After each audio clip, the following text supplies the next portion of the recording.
How's it going, everyone? Welcome to Shifting Lanes. My name is Hanson. Thank you so much for tuning in. And for this video, I'm not going to be working on the 2005 Volvo S60R.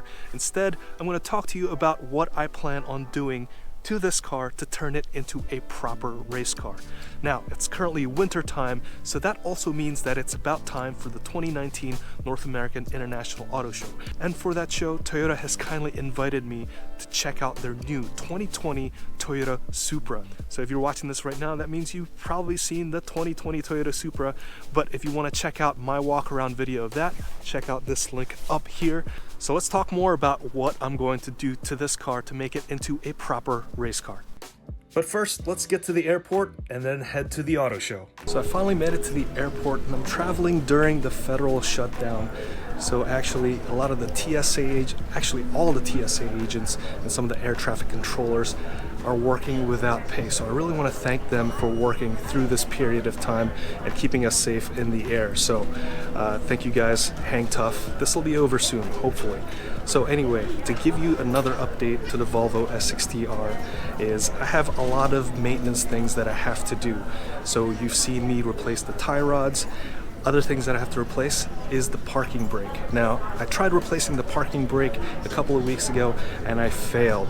It was really tough because the old rotors were just so seized on there. I started thwacking on the old rotors because it just was not going to let go. So now I'm really going to put my back into it and just destroy those rotors so I can get it off, because now I have replacement rotors, and the replacement rotors are thanks to fcpeuro.com. So if you haven't heard of fcpeuro.com, they are a European car parts store. So if you have an Audi, Mercedes-Benz, BMW, Volvo, Volkswagen, Saab, you name it, if you have a European car, they have replacement parts for it. The best part about them is their lifetime replacement warranty. So if anything breaks, if anything wears and tears, you could just ask them for a different set. As long as you return your old one, they'll give you a fresh set for free. So in this case, the pads, the rotors, when they wear out, I'm just going to ask for another one, and I don't have to pay anything extra. So pretty amazing. Thank you so much to FC Euro for providing me with these rotors and pads.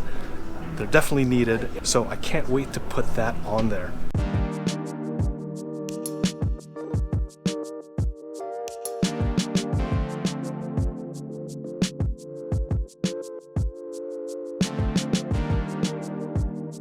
So I just landed in Detroit Airport, and this could be the trippiest looking hallway ever in existence.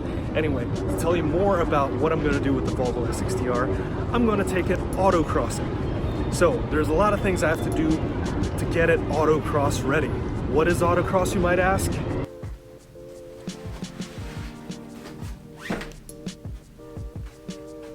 So what is autocross? Well, autocross is probably the best form of motorsports that you can get into when you have absolutely no motorsports experience. Autocross is basically driving around a set of cones in a big empty parking lot. And I've been doing this for the past year in the 2013 Subaru BRZ.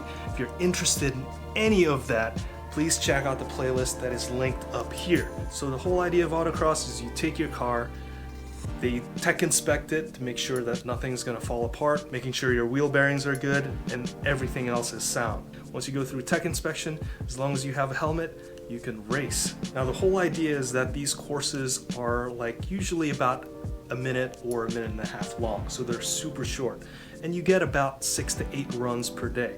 So in reality, you're talking about 6 minutes to 8 minutes worth of racing throughout an entire day. So that may turn off some people, but keep in mind that the cost of autocross is very, very low relatively, because a track day might be about $200-300.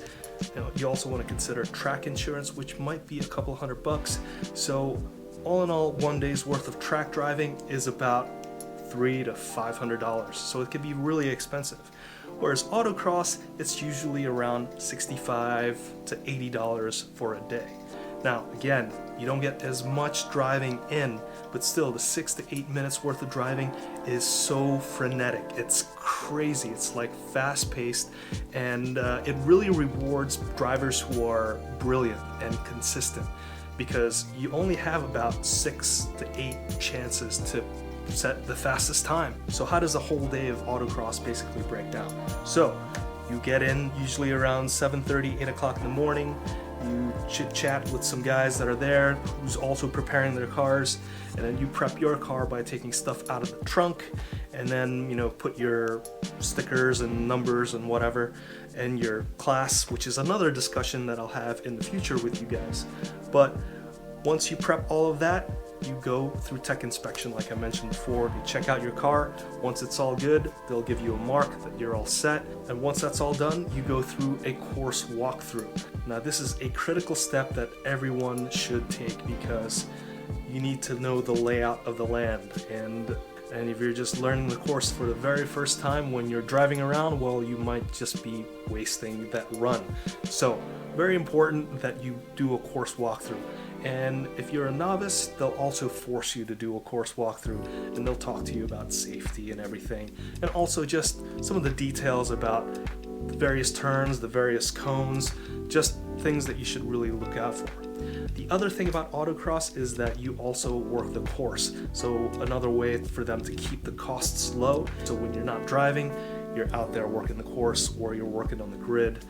Again, it's a down-to-earth, grassroots types of motorsports where everyone's out there working together and racing together. So it's a really fun concept.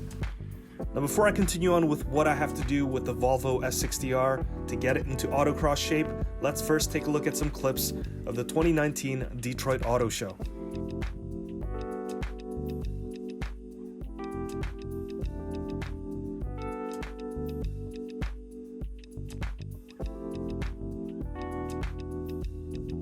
And the first day of the Detroit Auto Show, the 2019 Detroit Auto Show, is in the books. We saw a lot of fantastic reveals, starting with the very first, the Toyota Supra. Of course, I was here because Toyota invited me to check out their 2020 Toyota Supra, the GR Supra, the Mark IV, the Mark V, the A90, whatever you'd like to call it. It's the new generation Supra, and it looks amazing. And I beg you guys, please check it out in person before you make any judgments. The pictures just don't do the car justice. It's 335 horsepower, 365 pound-feet of torque. It's got an inline-six 3-liter twin-scroll turbocharger, and I got a feeling that's underrated because it goes 0 to 60 in 4.1 seconds, and it's got a 3,400 pound curb weight. There's some magic going on in there. Now, I hear you've had the chance to drive a new Supra. What do you think? But don't feel like you have to say nice things because I'm standing here. Okay, boss. But seriously, I did drive the Supra in Japan, and I can tell you that the fingerprints, Akio, are all over this car. And of course we have this Shelby GT 500. It's definitely going to make like around 700 to 750 horsepower. Nothing's official yet, but that's going to be an exciting car to look forward to. And in addition to that, we have the S209, that's the WRX STI S209.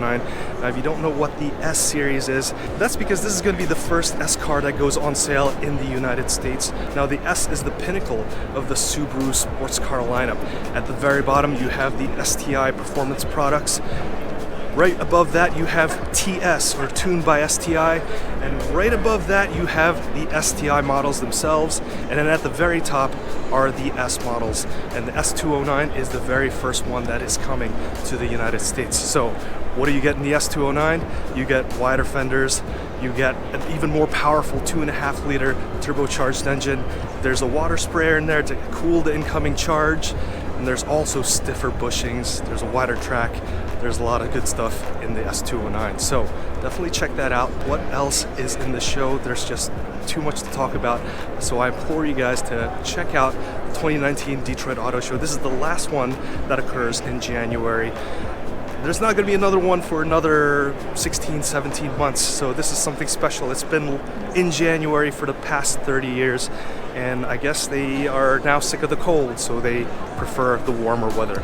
Now that we're done with the auto show, let's get back home and talk more about Volvos. And just like that, I am back here in New Jersey. I know this video has been all over the place just because this week has been extremely busy. Had to go to the Detroit Auto Show, check out some new cars, so that was really awesome. But now I'm back, and let's continue talking about how I'm going to turn the S60R into a proper race car. And like I mentioned before, first I gotta take this autocrossing. So this is going to first start as an autocross car. That doesn't mean that autocrossing is like an easy form of racing. By far, it is not. It is highly competitive, and any car out there can compete. And I'll break down the different types of classing in a future video, just because it can be a little bit confusing as to what cars can compete, or first of all, any car can compete, but what kind of classing it falls into. So just to keep a long story short, I'm going to be competing in the STU class. So it's the street touring class. It's called STU because the street touring class is split up amongst many different other letters to encompass all the different types of cars, like hatchbacks. That's in a different class than STU. But the STU class, that's where the 2005 Volvo S60R falls under. And it is a tough class. It is a tough class. I want to tell you right now that the 2005 Volvo, or 2004 to 2007 Volvo S60R, it's not going to be the best autocross car in the class. It's heavy. It's got a lot of power, but there's other cars out there that have more power. And but yeah, I'll share more of that later on. But it's not going to be an easy battle. But what I can show you is how this car is going to compete against many other cars, because a lot of different types of cars show up to autocross. So there's the street class, there's the street touring class, there's a modified, there's prepared class. So you'll be able to see what kind of times this S60R can do compared to other stock cars. So you know how Gregson's trying to kill an M3, an E46 M3, or Chad's trying to kill a Civic Type R. Well, guess what? All those cars, they show up at autocross. So it's going to be really good to compare how those guys' car compare to the stock versions of those other cars. And you know, every week is going to be different, and that's what's so great about autocross, is like the competition is always fresh, it's always fierce. And if you're ever interested to see how your car compares to other types of cars, which is what we're trying to do, again, like in the beginning I said, I'm trying to kill everything with this S60R, and I think that's possible. But in the class itself, it's going to be really tough to do. So anyway, what am I going to do to bring the S60R up to proper race car standards? Well, there's a lot of things that I have to do first, and what I have in front of me is some of the maintenance things that I have to do first just to fix the car, because one of the big problems that I have is that the parking brake doesn't work, right? So a couple of weeks ago, I tried to take off the rotors, and that was not happening, to replace the parking brake shoes, of course. So I started beating on the rotors, and I was like, you know what, I should not do this anymore because I don't have replacement rotors. So if I broke the rotors, I'd be in real deep doo-doo. So thanks to FCP Euro, I got my new set of rotors and pads, and this is what I unboxed. And if you are a Patreon member, then you would have seen the unboxing version of this. But here is a set of rotors. This is beefy. These are from Brembo's, and I'll give you the link to these this rotor package down below. But yeah, there's a lot of meat on there still. And if you look at my existing rotors, the cross-drilled and slotted rotors, there's not a lot of meat there left, and also the pads are kind of thin. So this is due for a replacement, and thankfully FCP Euro has supplied us with these rotors and pads. Thank you, FCP Euro. So, but what are the other things that I have to change on the car?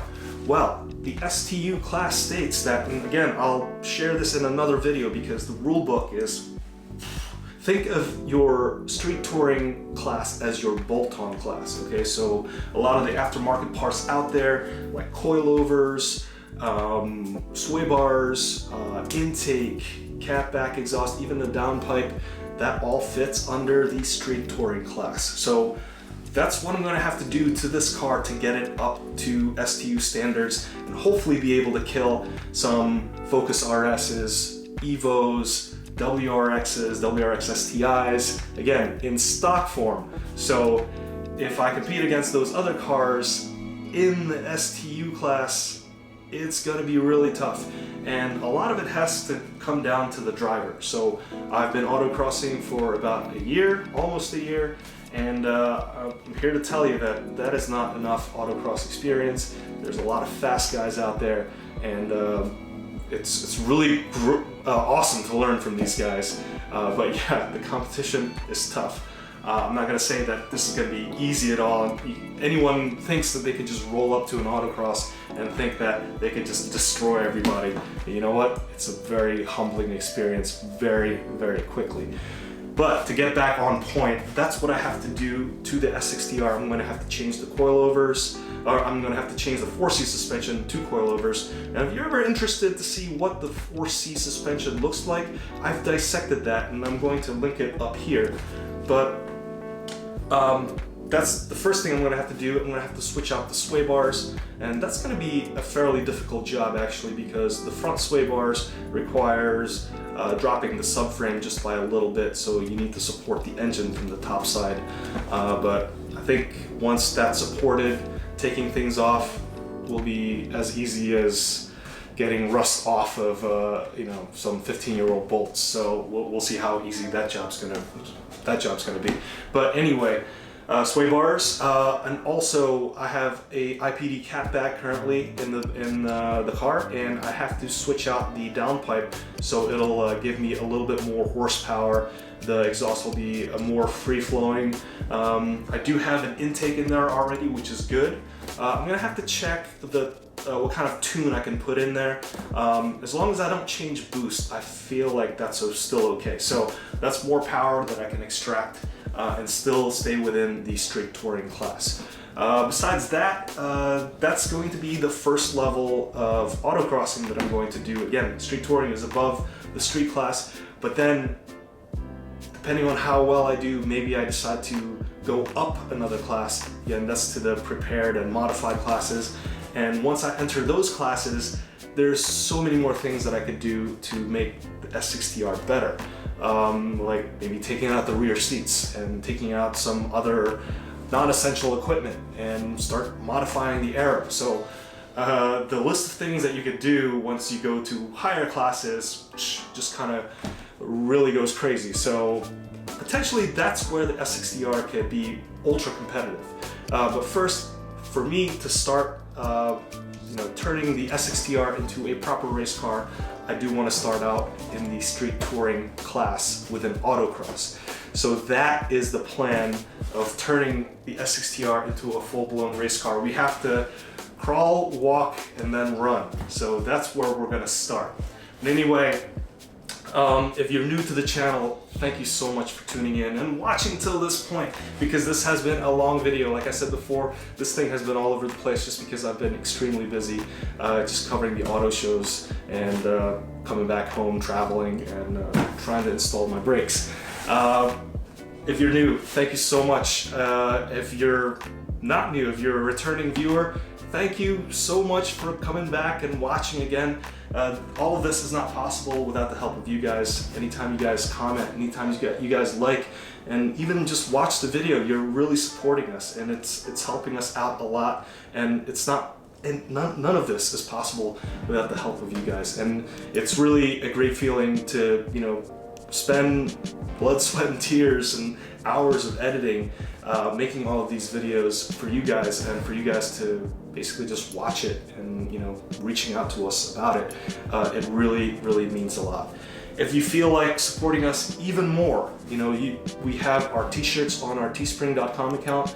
You can buy those. That will help fund us with our builds. And you can also check out our Patreon page. And we've been accruing some new Patreon members, and we really appreciate it.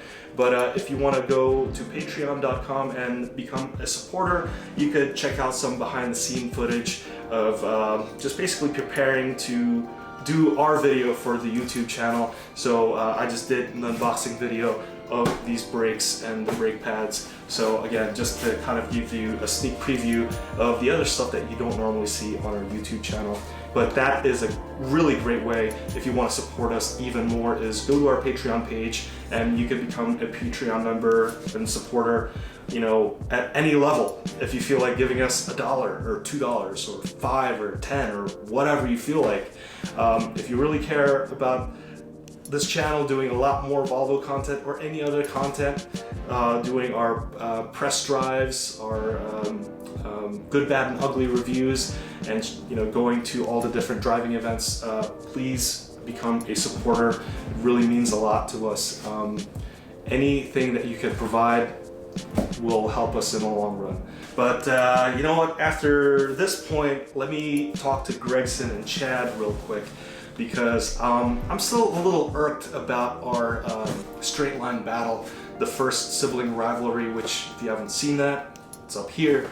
But you know, I lost there, and willing to admit that yeah, I lost fair and square. But that's because my car is the newest car, and there's not a lot of things done to it, whereas Greg has gotten a tune, a full turbo back exhaust. Of course, it makes sense that he's gonna win, despite not having all-wheel drive, potentially all functional and stuff. And of course with Chad, he's also got a lot done on that car, so of course he's gonna be a lot faster than I am. But you know what, I'll let them have that battle, despite our GPS system sucking real bad and completely throwing off all the different times. So again, the results are suspect, but I'm gonna be the bigger man and let them have that battle.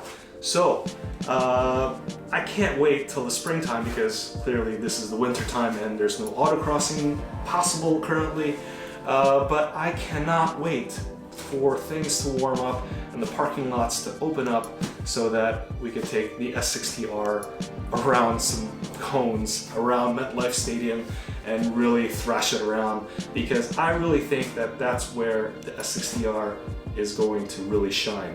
As for the V70R and the C30, I don't really know. I don't think these guys are really up to autocross driving. I don't think they'll do well, but we shall see. That's going to be saved for another battle in the future.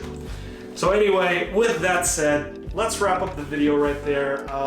Thank you so much for watching all the way till this point.